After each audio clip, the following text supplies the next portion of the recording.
Technology. All right, welcome to the ACM LaTeX Workshop. Hi, I'm Joshua Bays. It's February 17th, 2025. So this is a general outline. We'll go through an introduction. What is LaTeX? Setting up the tools. We'll go through a guided document for creation. If we have time, it'll be when you guys ask questions, and I'll try to figure out the answer. Because there's some cool things you can do in LaTeX. If you can think it's possible, there's a way to do it, and probably someone's already done it. And then the SRP workshop challenge portion of that.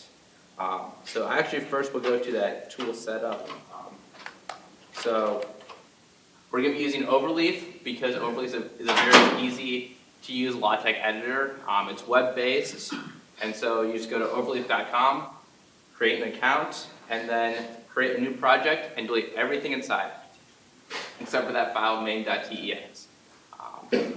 If you want to use LaTeX long-term, I'd recommend installing a compiler on your computer because websites break. In fact, like 2 weeks before finals here, Overleaf went down for a little bit, and people had like their master's theses just sitting there, and they're like, I can't access it. My dissertation's in 2 hours.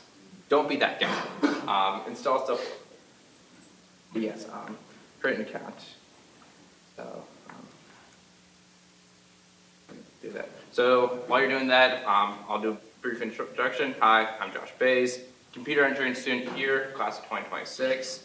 I also work with at Rotorcraft Systems Engineering Simulation Center, RSEC, that's in VPH. We do fun things with drones and autonomous aerospace. I'm also resident assistant of Central Third Floor, and most important for this, I use LaTeX. Use is a light term for how much I use it sometimes. So what is LaTeX? It's spelled L-A-T-E-X. Word of advice, do not pronounce it that E-X. It's not latex, it's LaTeX, LaTeX.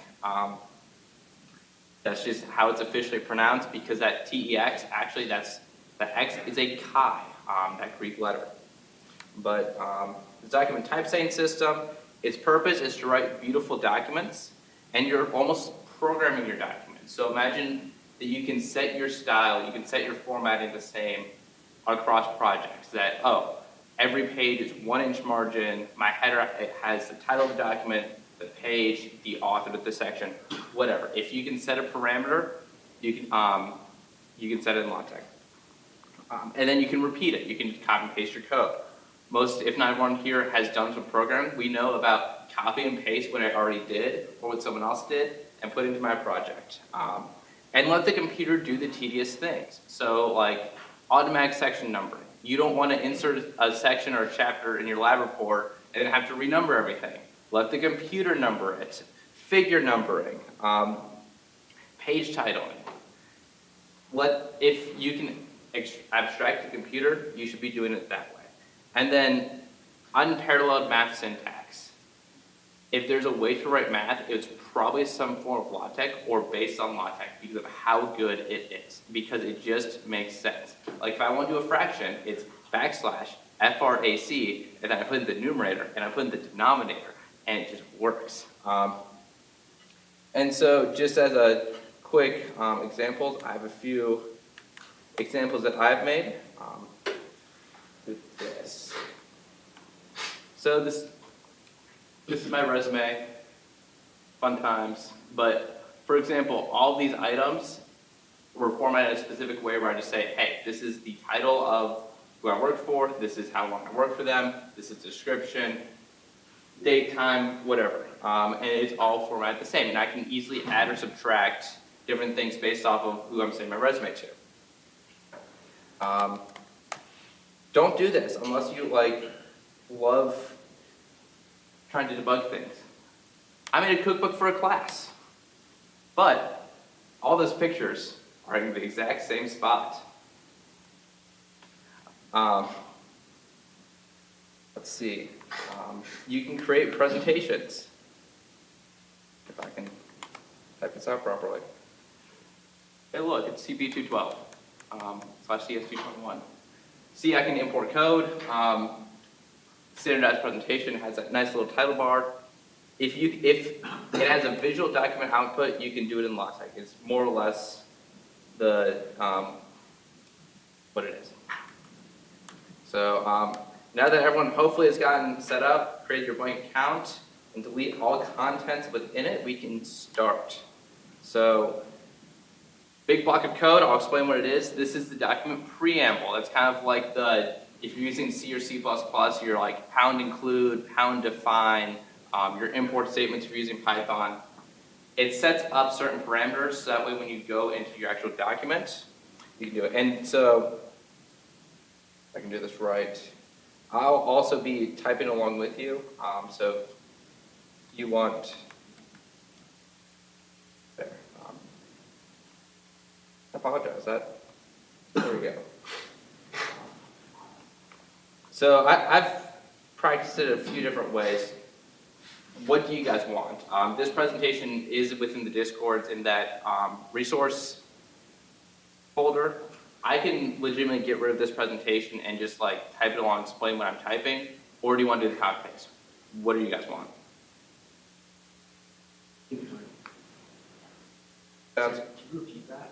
So I was asking, like, you want me to just leave this presentation up and then you guys copy and paste it while I'm typing alongside? Do you want me to just have the only thing I'm up is what I'm typing and you guys can reference the presentation in the Google Drive? What do you guys will think is the best / easiest? Because it doesn't matter to me. I think typing along would probably be for the best. Epic. Okay. In that case, we'll do this. It is very weird on mine how I'm viewing the screen. All right, so we have that document class article. There's different document classes. For most intents and purposes, you'll be using article if you're wanting to write a document because it's a very simple format and it just gets the job done. It titles your sections well. And then use package, that's kind of like a pound include if you're using C++, and it'll be any font size. And that allows you to set any font size. Who would have guessed? Use package, and then we're going to pass the options letter paper. I'll let you guess what that does. Margin equals 0.5 inches, and then geometry. And that does, what's nice about LaTeX is it does what you say it does. The commands explain themselves, right? You want letter size paper, use package letter paper. We're going to include graphic X, that allows you to include images. Hyperref, that allows you to include links. And then X color, that allows you to set your color.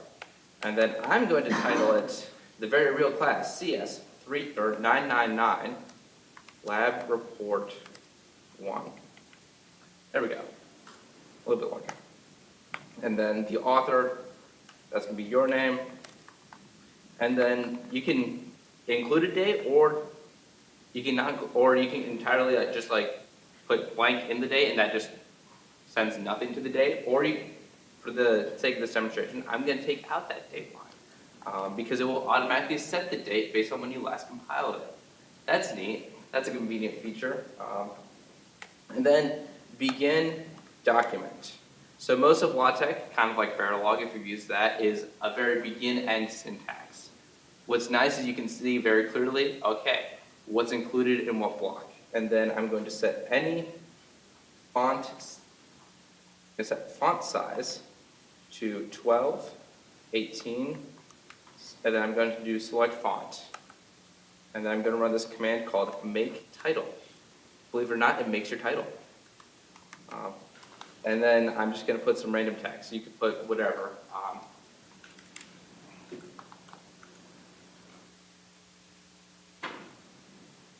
Everyone good? And that, what was that? Awesome.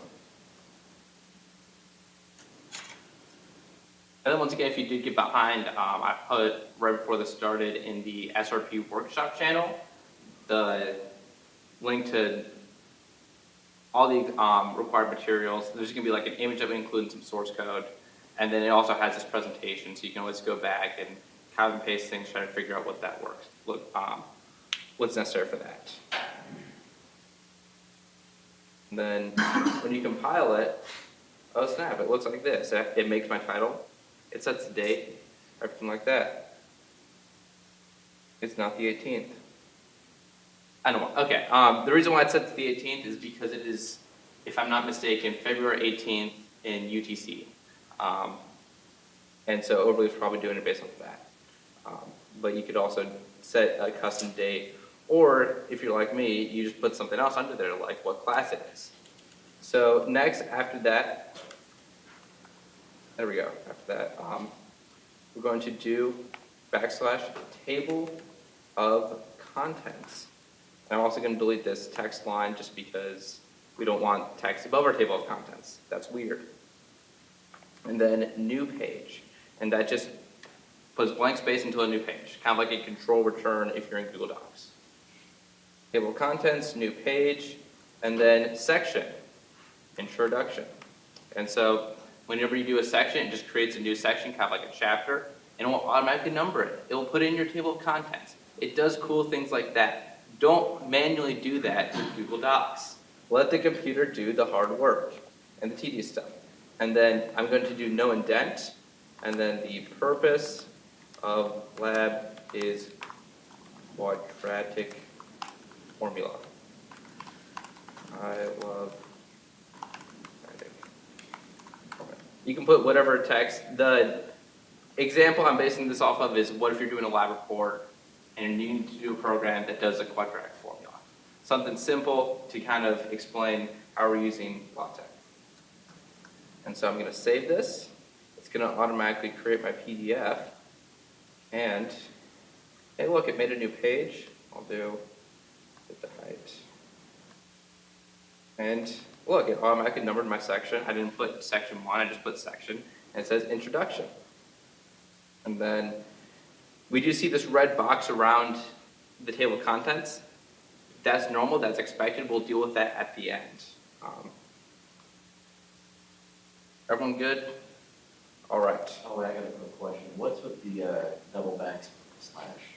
So double back, that's a good question. That means force a new line.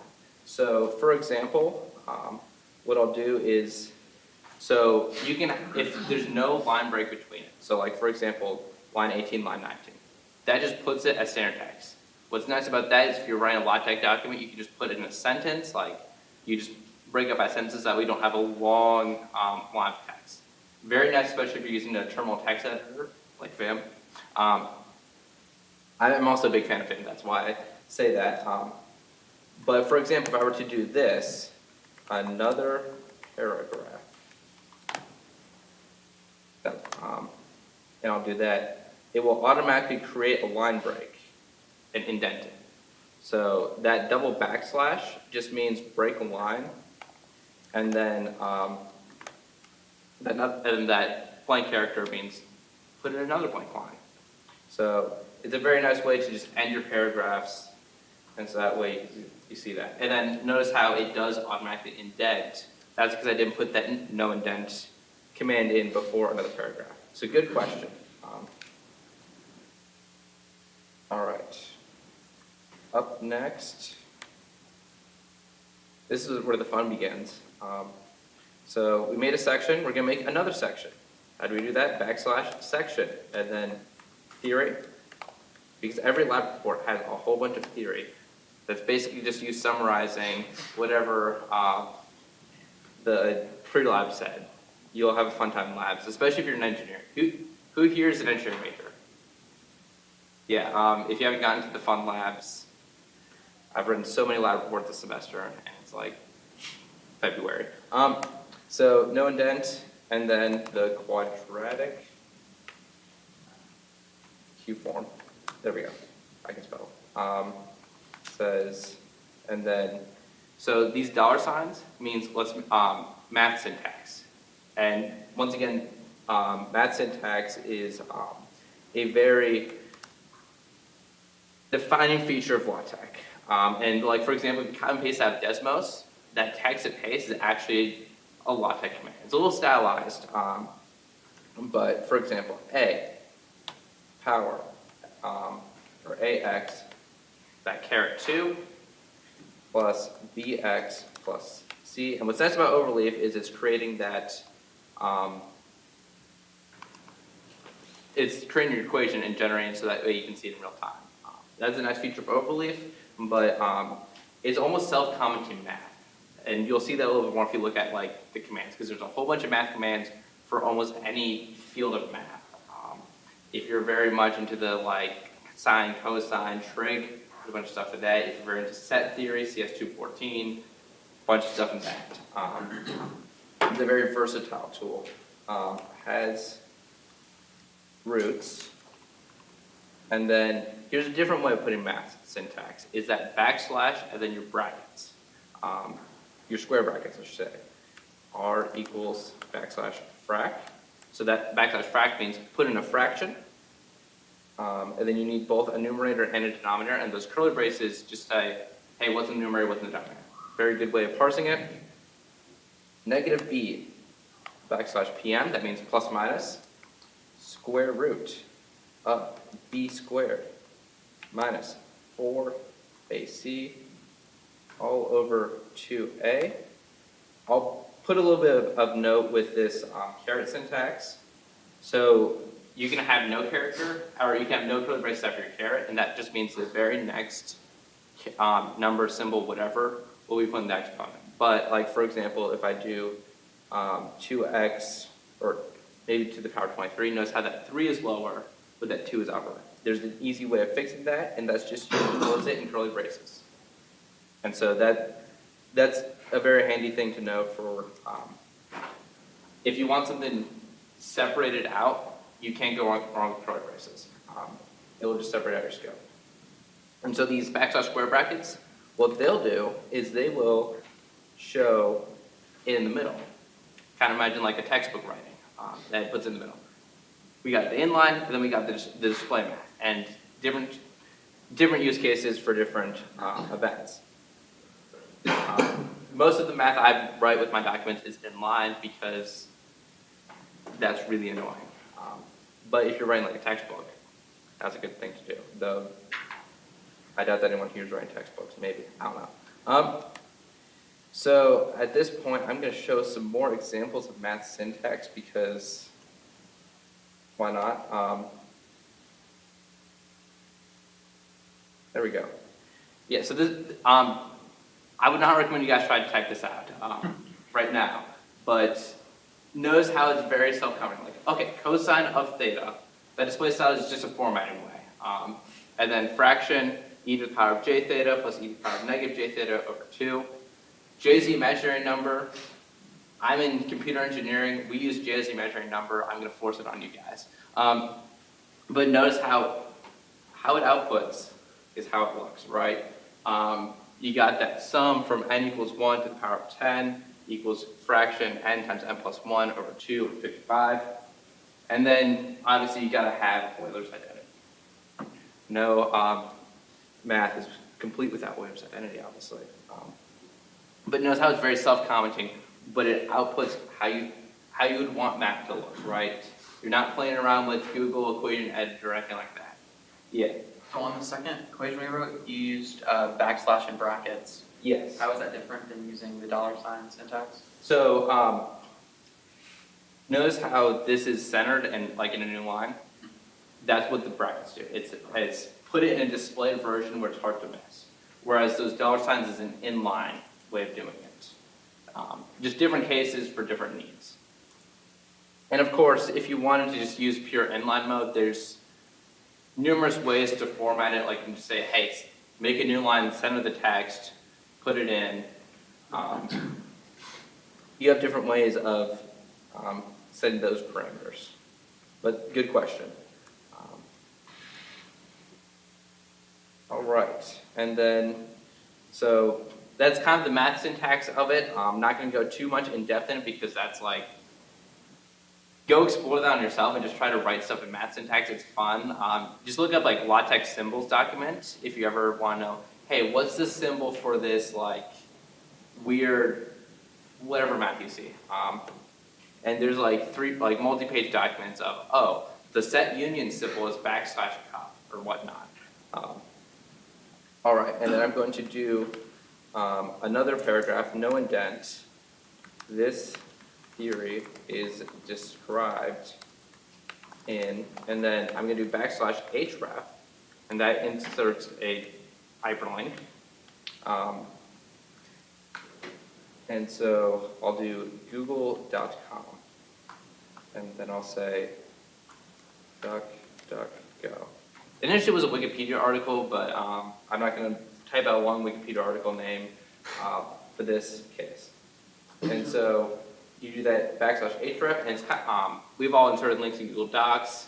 It's almost like hitting Control-K and saying, all right, this is the link where you want to go to, and that's the text you want to put out.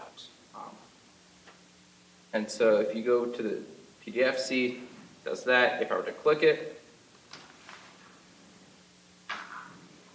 probably can't click it in Exit Overleaf, but in an actual document, you'd be able to click it and it goes external. And it uses link syntax. So for example, you could do like tell whatever 1-615-517-5273. Don't call that number, please. I won't answer. That's a fun number. So just adding a little bit more stuff. So this part of the presentation was just like, okay, using more section, subsection. So procedure, no indent. I wrote a make program. And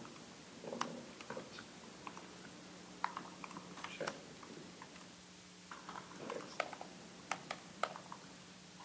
Then a new section, results. So we made sections, but what if you want, I don't know, subsections? What do you guys think the command to create a subsection is?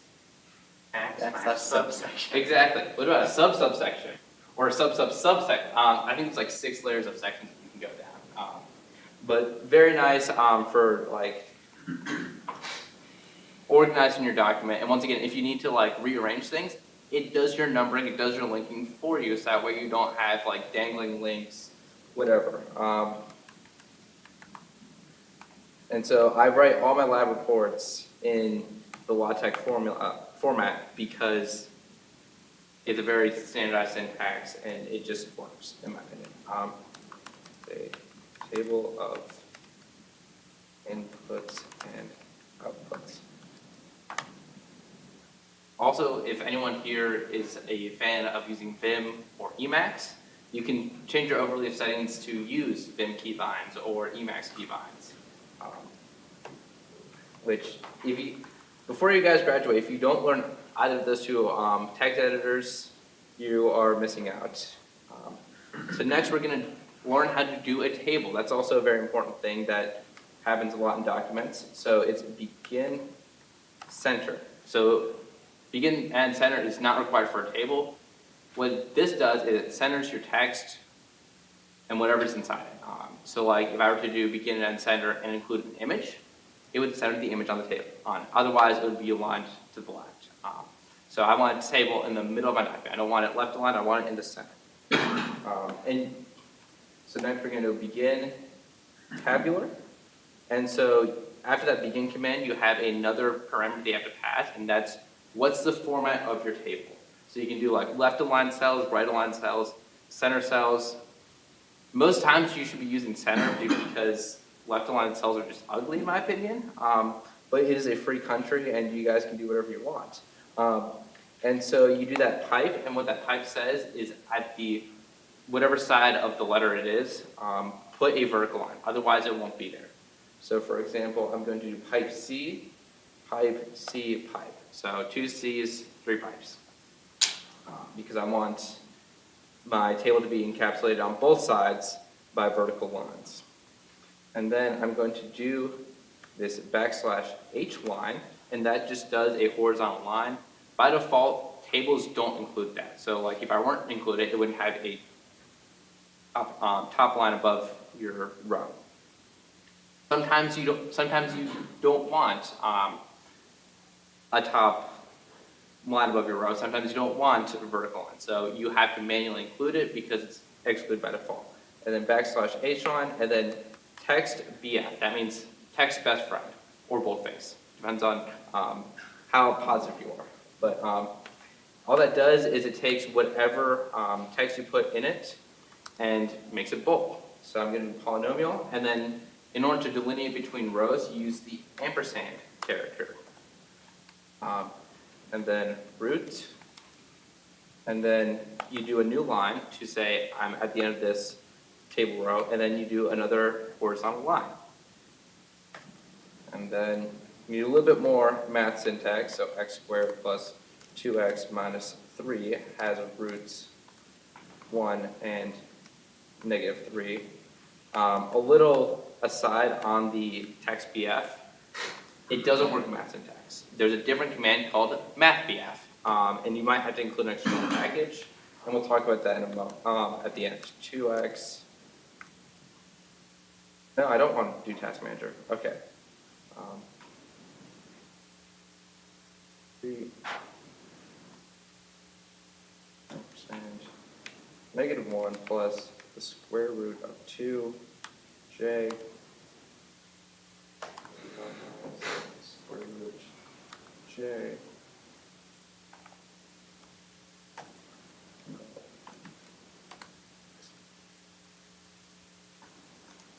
x squared 0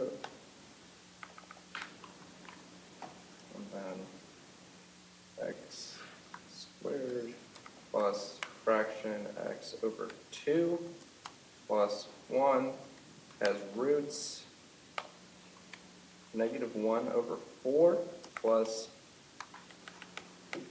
fraction square root 3.75 over 2j. And with a lot of these math commands, you can chain them together. So like I can do fraction on fraction on fraction on fraction. It might be very tiny, it might be very ugly, but you can do it. It's a free country. But don't do that for this place. And then, you know what? I'm going to use the #1 computer tool. That's called copy and paste. There we go. So that, and then there we go.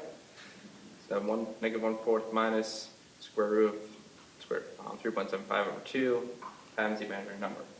And then at the end, you want to do a new line and then an H line. That way you have that bottom horizontal row. Very handy. And then you got your end tabular and end center. If you don't do those things, then the compiler will yell at you, your document will break, and it'll throw an error message. Usually it's something simple like, oh, you forgot backslash, you forgot to close something up, but it'll be a long error message. It's like C++. Like if you get this like 30 paragraph long std : exception, vector, whatever error, it means you forgot something. You should be more scared about the error messages that aren't super long. And so if we go back and look at the table, see it imports our math. But for example, if I were to do this, so percent means put in a comment, kind of like MATLAB. And so notice how it just stopped working right here. And so it will give a missing, just gives an issue once in a while. Overleaf is actually pretty nice with that. It makes your error messages look a lot nicer. If you use LaTeX in a terminal, then it like fills up your page with an error message. You're like, what the heck's going on? Everyone good? All right. There we go. You have a question? Yes. So is the ampersand, that's what separates the columns? Yes. So if you want to use an ampersand in like not a table environment, like you just want to put out the ampersand symbol, you do \ampersand. Same thing with the percent. Since percent is a comment, you just got to do \% in order to use the percent in an actual document. It's like an escape code, right? Any other questions? Yeah, so if you put the like ampersand, just the \ampersand, that's like making 2 columns of text? No. Hello, ampersand. So if I do that, notice it just puts the ampersand column. Oh, sorry, okay. Now, I didn't show at the end, okay, what if I want two context? And how to do that? Because that's a very nice way of like, okay, I want this section to be two columns, this section to be one column, whatnot.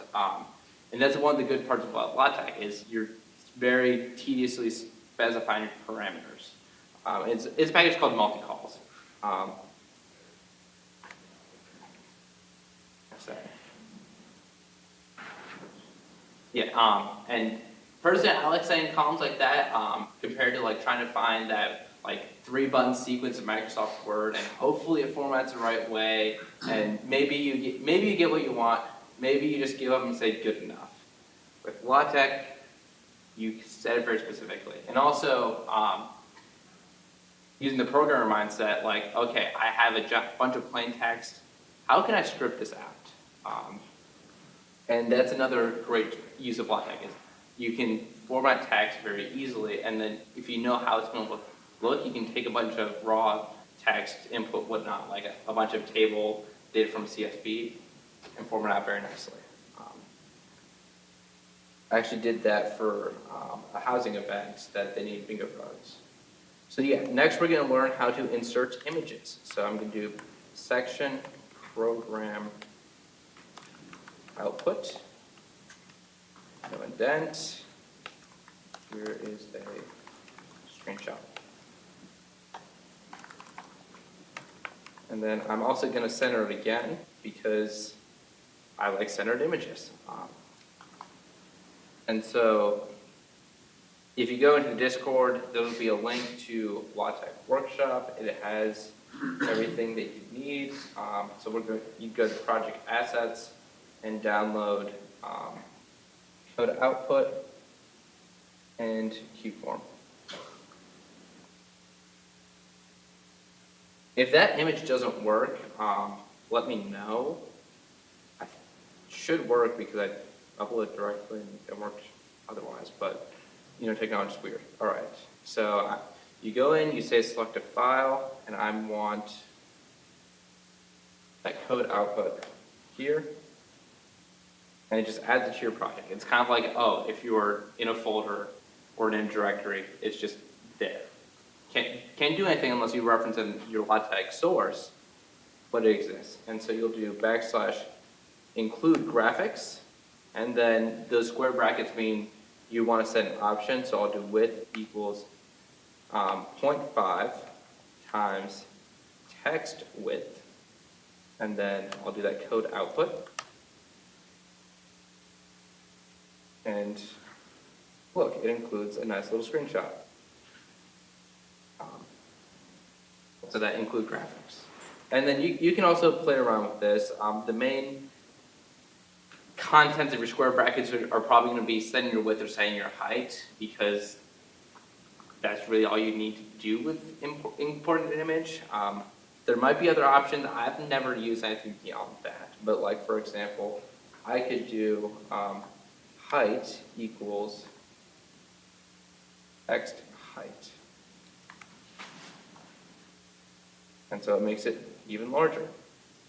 Or if I'm feeling really crazy, I can set the height of the text width. Okay, that's not too bad. But very nice for specifying, like, oh, yeah, what if you want a 1 inch by 2 inch image? Then you can do something like width equals 3 inches. Okay, I'll do 1 inch.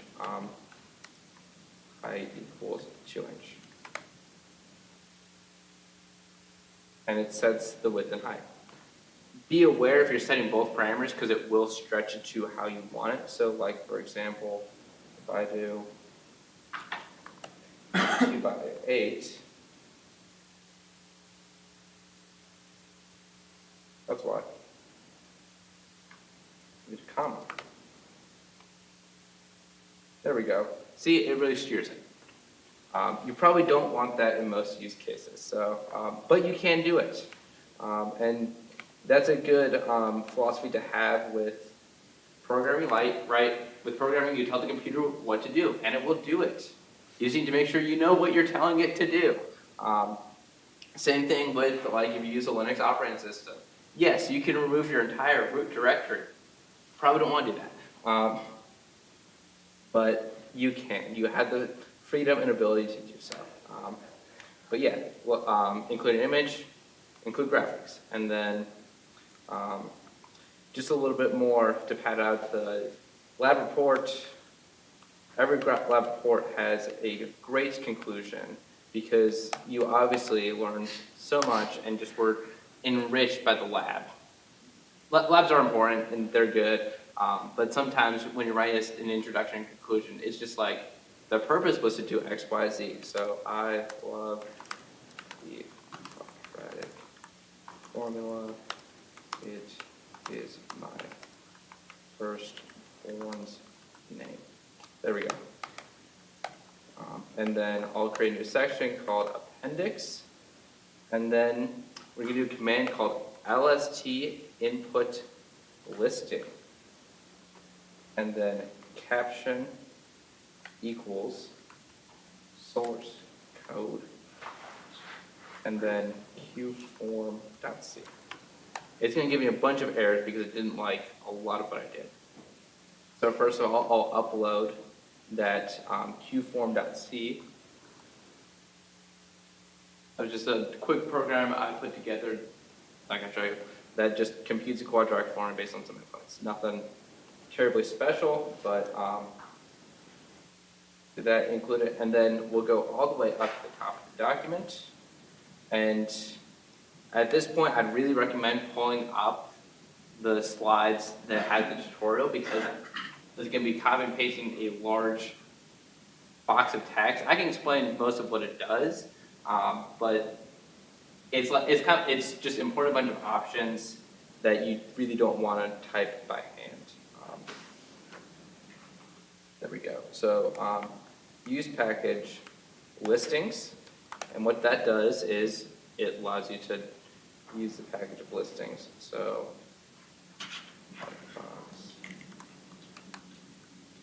there we go. Okay, I got the document pulled up.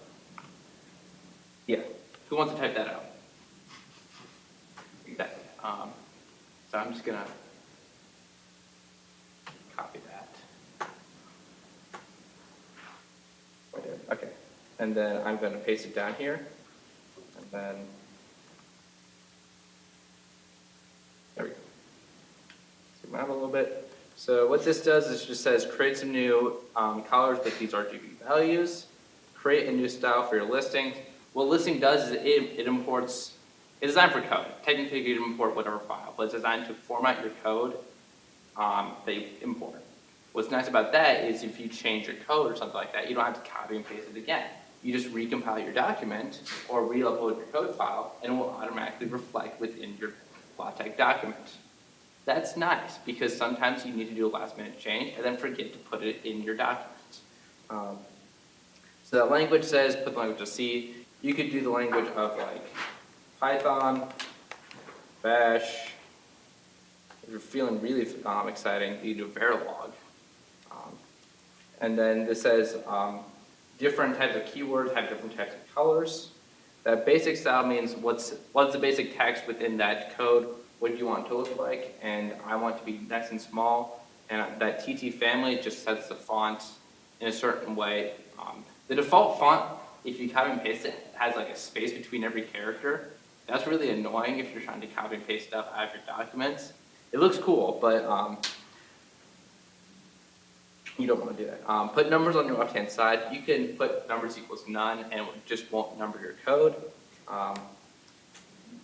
Say how large your numbers are, how much you want them to be separated, putting some lines at the top and bottom, showing some spaces, a few other things. And then that says, make this my default, so that way I don't have to declare I'm using this style anytime I'm using an input. And so if I were to compile this and switch it to PDF, notice how it includes this code. So I misspoke. There's a different command here to set, there's a different font used. I can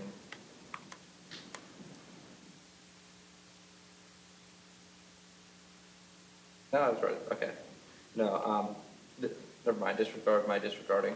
But notice how it imports a code and styles it kind of like an IDE would. And you can really get into specializing styling it if you really want to go in that deep. If you have like a bunch of code for, I don't know, a thesis, and you eventually go to master's or graduate school and need to import code for a thesis, you can really style it up, make it look nice and pretty. But this gets the job done. I think I copied it from like NASA's website. They put out a code style that I was like, that looks good enough, and I use it from now on. And like every time, I'm either copying a file and just replacing the contents within it, or I'm legitimately just copy and pasting from that little file. Which is fine, because you're letting the computer do the tedious things. So that outputs it here. And so we're almost done. We got a few more things. Like we got to fix these ugly red boxes because they're ugly. And yes, I know what I just said. And so somewhere in your preamble, so theoretically, like you could, for the most part, you can play around with the order of your preamble. Like for example, I can do that where I have title, random set command, author. I wouldn't recommend doing that. I think organization is pretty good for like writing your document, but you can do that. So there's one last line, and I'm going to put it right above the title. I'll zoom in again. A little bit. It's called hyper setup, and what that does is it just sets up how you want your hyperlinks to be formatted. And so color links equals true, URL color equals blue, and link color equals black. And then you can play around with these commands if you want. For example, like you can set your URLs to pink. I don't know why you would do that, but you can. So that URL color is for like an external link, like that Wikipedia, Google that we put in the beginning, and then that link color is internal link. So for example, the table of contents. And so notice how the red box is gone. Yay. And so fine. Notice how it's blue. It doesn't have a box anymore. That's very nice. And then one last thing I was going to do, and it just left me.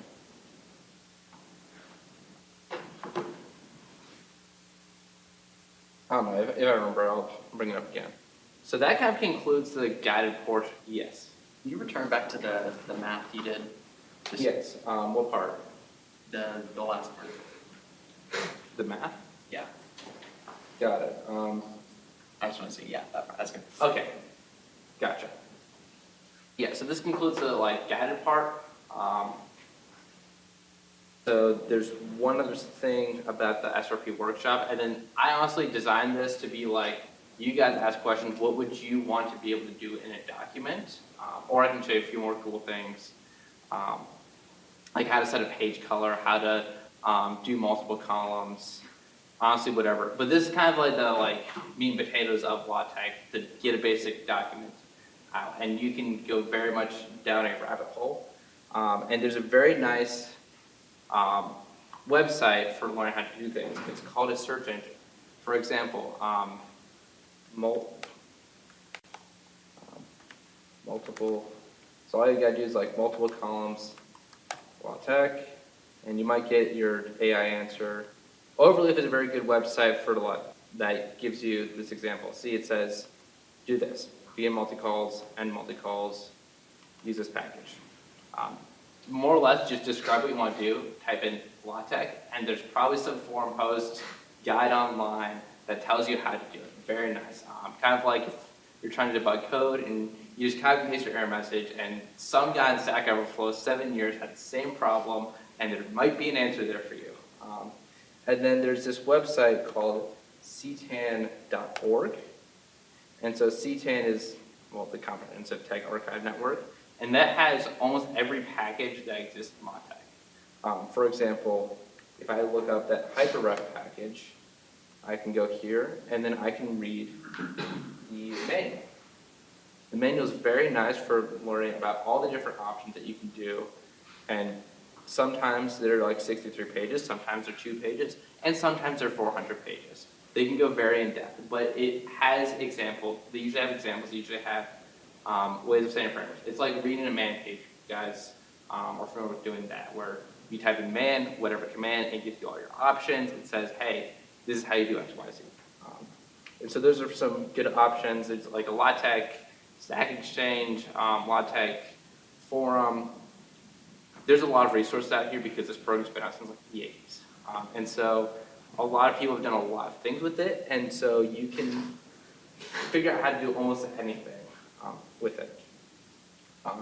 But that last part here, yeah, so here's some possible, and we can go into this in a moment, but the SRP challenge, and I'll link to the forum and work with ACM on that probably within the next few days. But just create a project, submit your TX, submit your PDF. Don't make an academic assignment. Like, please don't submit your homework because that creates ethical issues. I don't want to see your homework. Now, if you want to do like copy the problems from your homework, don't solve them, please. Or like problems that are not your homework from the textbook, that works. But if you're submitting it for a grade, don't submit it to here because that just creates issues. Submit your TX, submit your PDF files, and be creative. It doesn't have to be an academic assignment. It could just be like your resume, and you can figure out how to do a LaTeX resume. If you want to make it really nice and colorful, or if you want to make it boring like mine, whatever.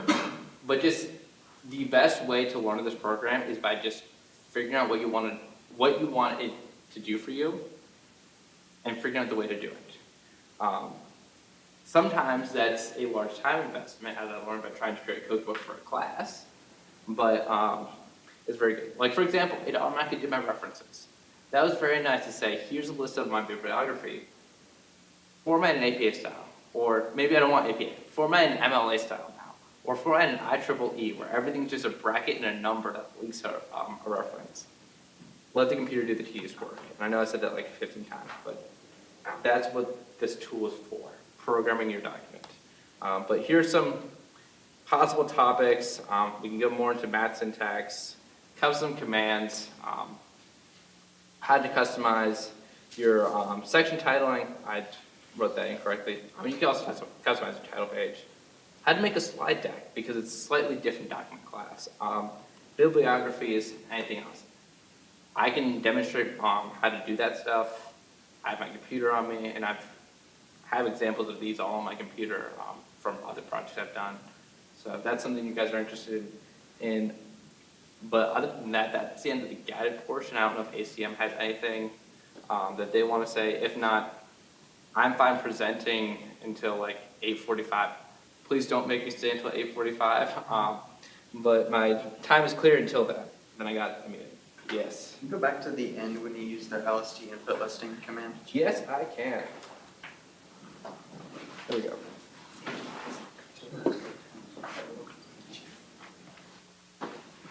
And what does that do again? So that is more or less just saying, it says create a listing, and that input means from a file. It's basically just like that include graphics before a text file. So in this case, it says copy and paste my code and format it this way. But you can also do it inline. So like, for example, begin LST listing.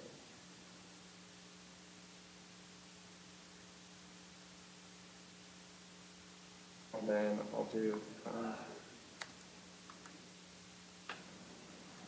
and so you can just straight up copy and paste the code within it. And look, it creates that new, we should double click, but see how it creates it as if it were to copy and paste. So you have different options for that too. I like doing it as external files as much as I can, unless I'm actually presenting on what that code does. Because like, for example, this is an appendix. Just being able to not worry about, oh, did I update my code? Did I update my document? Just being able to say, recompile document, my code's updated, right? Any other questions? Do you guys want to learn any other fun stuff about this? Like, It is a deep well, and I've probably spent more time than I should learning about this, but I'm very enthusiastic about LaTeX. A quick question, how do you make the text not go just off the page when writing a large body of text? So, what I'll do is I'll go to. So, for example, this is a really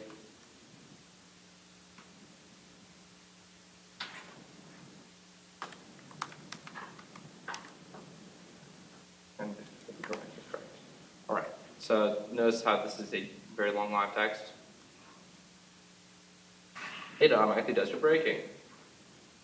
I'll probably choose a very bad example word for that. And the reason why is because it will, by default, it will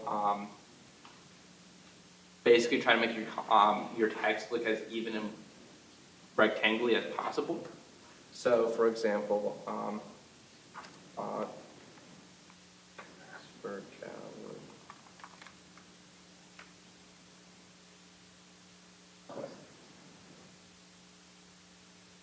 did that wrong.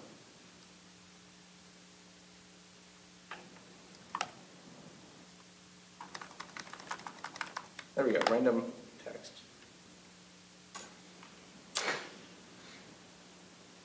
Maybe it hopefully will automatically do it, but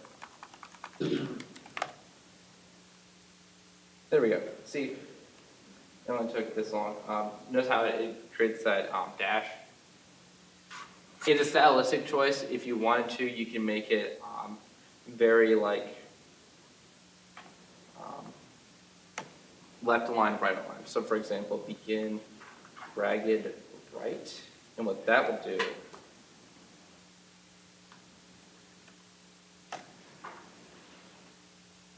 is then notice how there's a little bit of space here.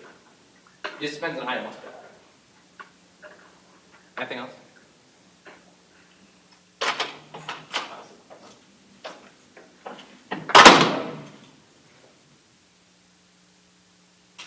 Do you guys want to learn how to do a bibliography?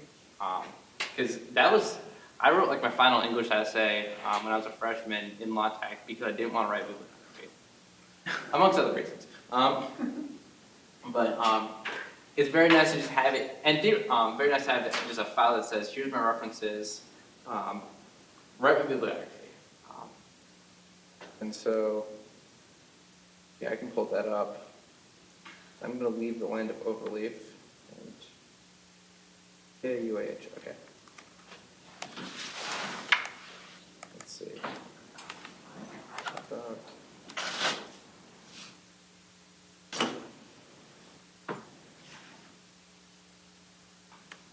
Yeah, I gotta get that one.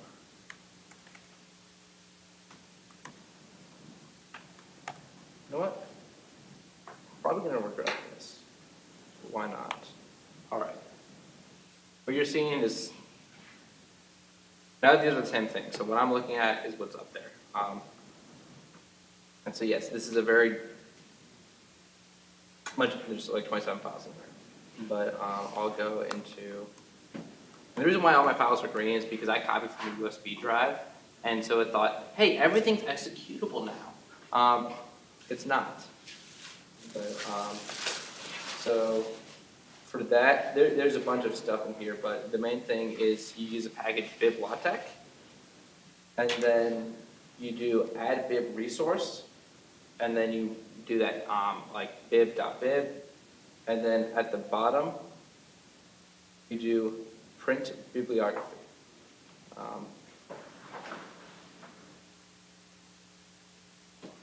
And there's a few options here because it was I separated the bibliography based off of what recipe, but theoretically you can have print bibliography and it would print out every reference that you cite.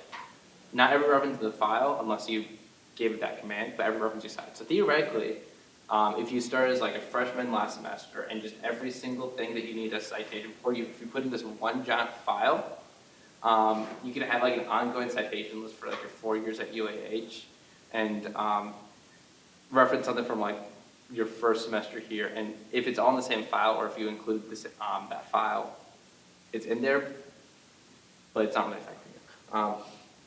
That's a very weird way of saying that. And then you create a file called whatever.bib. I usually call it bib.bib, just because it's an easy name to remember. And then you do and then create an object. Most of them will be articles. Theoretically, it could be something like a book.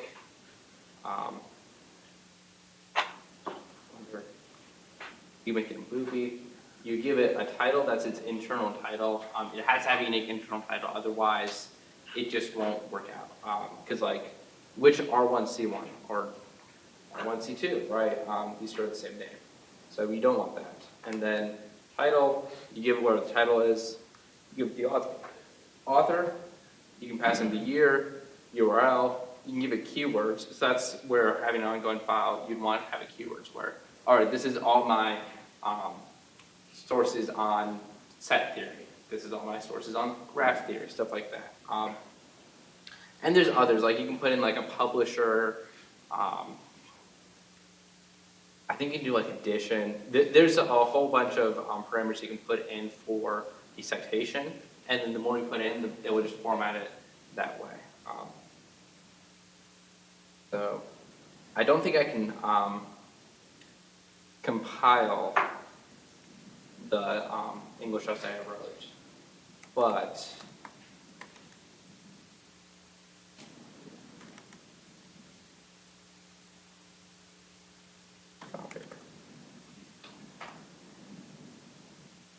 oh, I can't. Okay. So yeah.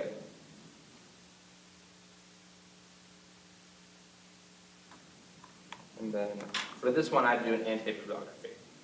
But this is this was all the source code to make this document. Very nice, right? I'm not having to copy and paste and all that.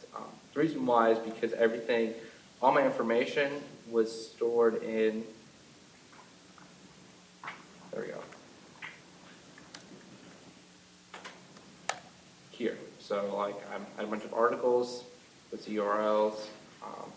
And so this is an annotated bibliography. So some of them, the ones I actually use, I put it in this addendum, and that's just how you make an annotated bibliography. So like all that text over there is, oh, this is why the source is good. But it automatically links it, formats it however I want. So for example, if I were to do, change the style to, and then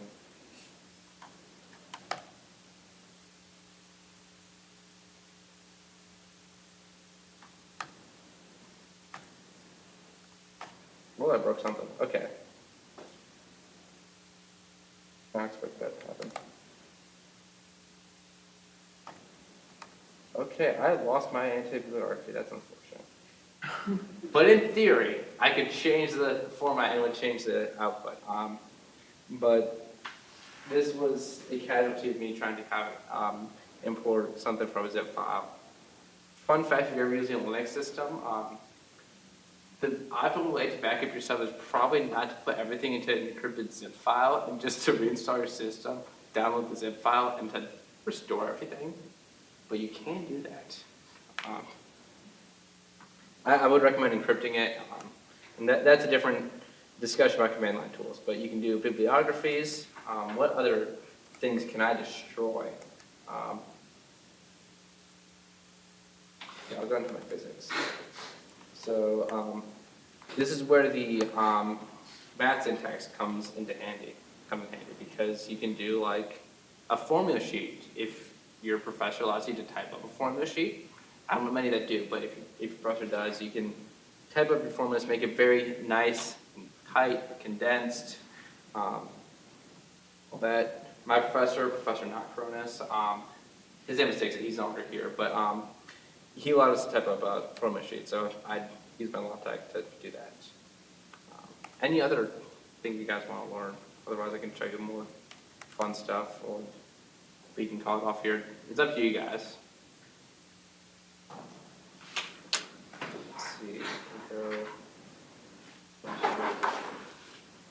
Fall 24. 4, CP 212. Is there a way to do page numbers? Yeah. Yeah, I can try to do that. What do you want on page numbers? Like headers, footers? Let's say footers, first page starts, our title page would be number 1. Got it.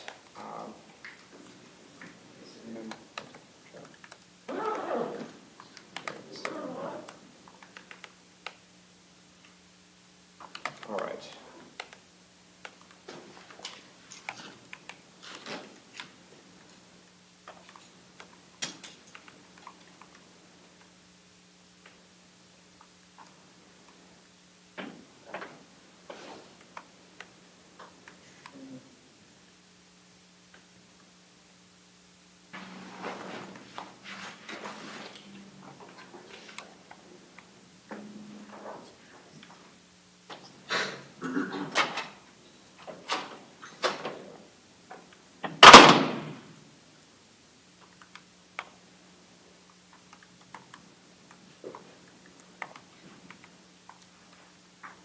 There we go.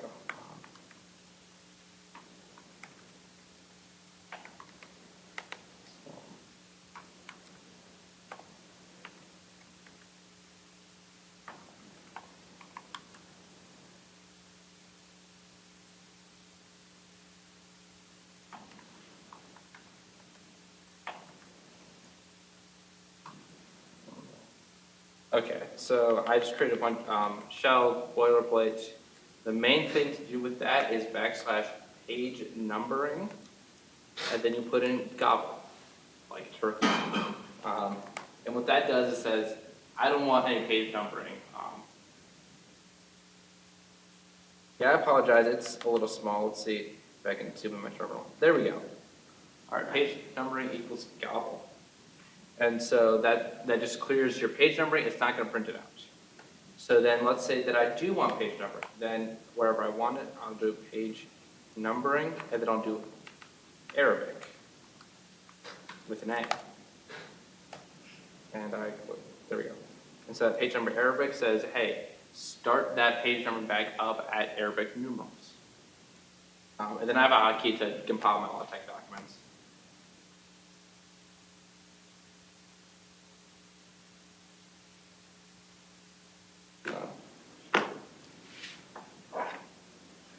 Oh, that's why. It doesn't like line 20. There we go. All right. And so notice how that first page of the table of contents has no page number. And it starts on page 1 right here. And so you can play around with different numbering systems, and sometimes it will work. For example, let's say I'm feeling really pretentious. They're in Roman numerals. Let's say I'm feeling a little casual but still pretentious. They're in lowercase Roman numerals. But you can play around with that. I don't think you can do alpha with this.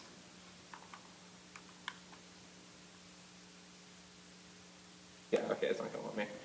Certain times, like you can use alpha, and it will, like say, like A, B, C, D, E, F, whatnot. That was something we didn't talk about. How to create a list in LaTeX. That's something very handy. So zoom in. So you do begin, enumerate, and what that will do is it will create a numbered list, and then you just do item. So like hi, my name.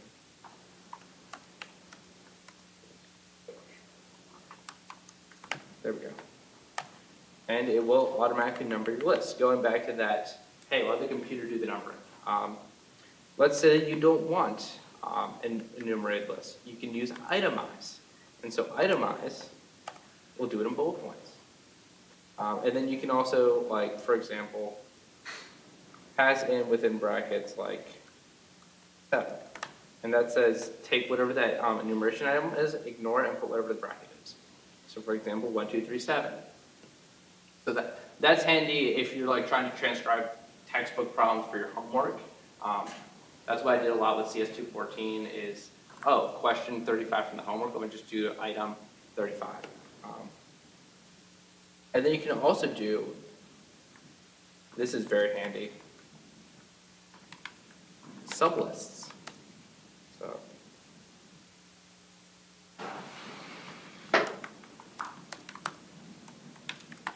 and it will also automatically do your sublist. So like one, part A, part B. And there's different commands you can do to say, hey, I want all my lists to be numbers, no matter how deep it is. Or I want them to all be letters or Roman numerals. Automatically, it goes like Arabic, in parentheses, your lettering, and then we'll go to capital Roman numerals, capital letters, lowercase Roman numerals, think back to numbers, and then at that point, if you have another sublist, it will give you an error. But there's also a command to get to have more than 6 levels of sublisting. I've had to do it a few times, but that's very nice to be able to just like automatically renumber your stuff, move stuff around, all that. Like, what if I don't want to get rid of that sublist? Boom. So, that's another common thing that happens.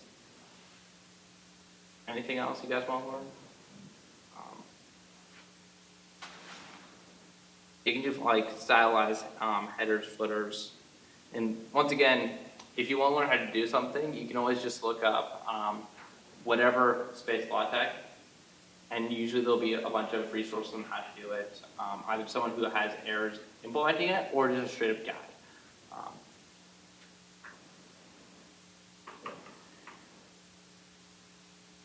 Cool, that was about an hour and 10 minutes. Any other things you guys want? Cool, I'm gonna kill this presentation then.